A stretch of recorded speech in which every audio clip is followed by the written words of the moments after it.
do you want? A choice. A chance. There's your chance. Take it. Grateful. The day will come when you won't be.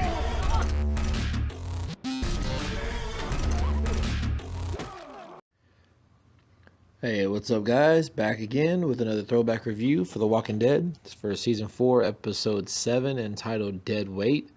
This is the second of two flashback episodes with the governor, showing where he had been after the season 3 finale.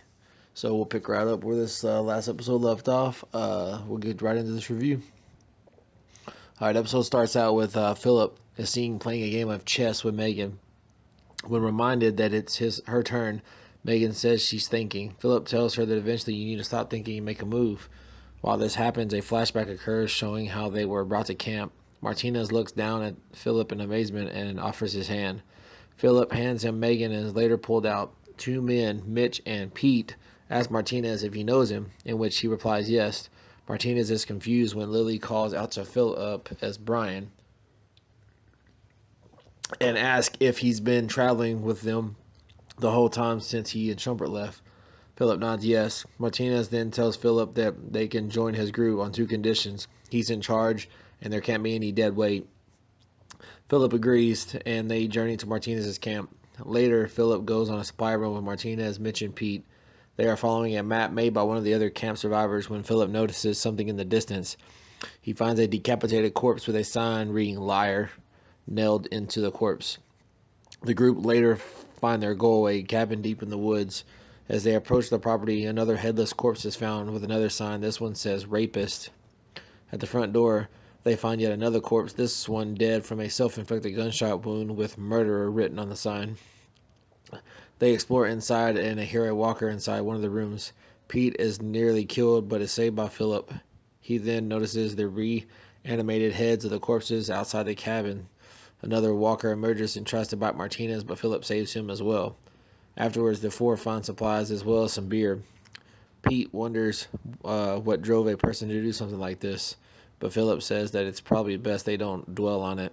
Mitch then asks what Philip did for a living and what he did when the apocalypse first began. The latter dodges the question, simply saying that he survived. He then asks them the same question. They reveal that they both are brothers and served in the army at some point. When the apocalypse began, Mitch left and took his tank with him, while Pete was serving at Fort Benning and initially stayed to provide support but soon left. While they were gone, Lily decides to form a makeshift nurse's station and helps bandage Alicia's hand.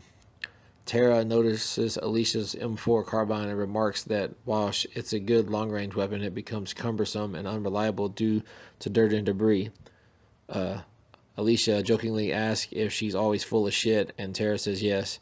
Later on, the supply group returns and they share some beer. Afterwards, Martinez tells Philip he's got a surprise for him. On one of the trailers, Martinez shows Philip a golf bag full of clubs and begins to practice his swing. Philip remarks that he knew that Schumpert didn't survive, and Martinez reveals that after they left, Schumpert got reckless and was bitten near one of the walker pits. He finishes by saying that he personally killed Schumpert out of mercy. He says that he's willing to share leadership responsibilities and offers to split them with Philip. Angry, Philip then smashes one of the golf clubs against the back of Martinez's head and throws him off the trailer. Philip then drags Martinez over to one of the pits and is lowered towards the walkers, muttering, "I don't want it," repeatedly. He then lowers Martinez close enough to the walkers and watches as they drag a screaming Martinez down and devour him alive. Soon afterwards, Philip is seen shaking inside his trailer over how he killed Martinez. When asked by Lily, Philip brushes it off just as a nightmare. The next day, Mitch reveals to the rest of the camp that Martinez's remains were found, that he must have gotten drunk and fell into the pit.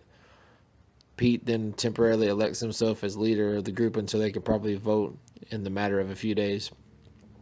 Pete then takes Mitch and Philip on another run, and they come across another camp where they are split on whether to attack the camp or not. They ultimately decide to leave, and later they return to find the other camp in ruins. Mitch is frustrated that they missed their chance to get the supplies, something that Philip secretly agrees with.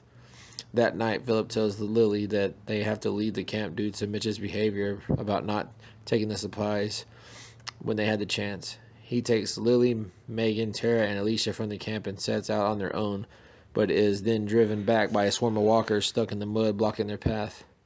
The next day, Philip goes to Pete under the ruse of wanting to talk about Mitch. Once inside, he then stabs Pete in the back and strangles him to death. Philip goes to Mitch and forces his way inside the trailer at gunpoint. He then blatantly reveals that he killed Pete, but forces Mitch to sit back down.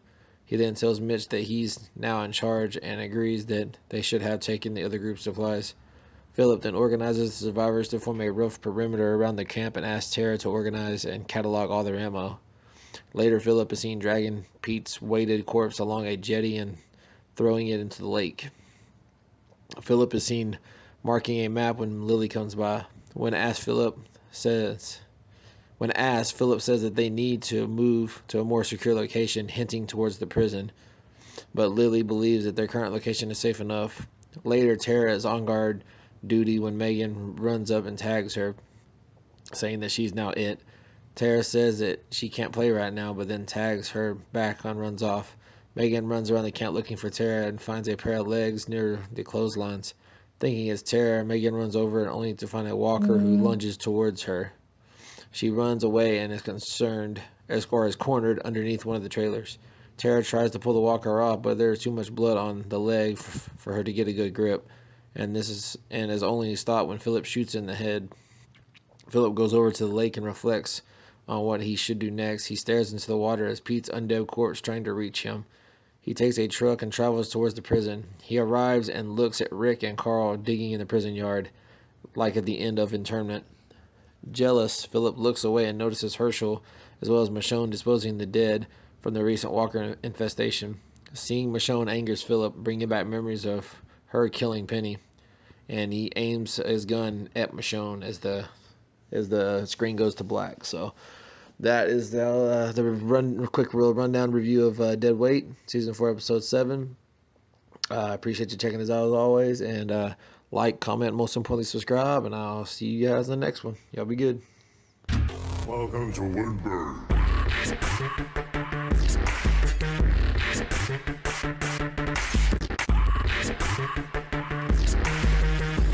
Pushing our pants yet?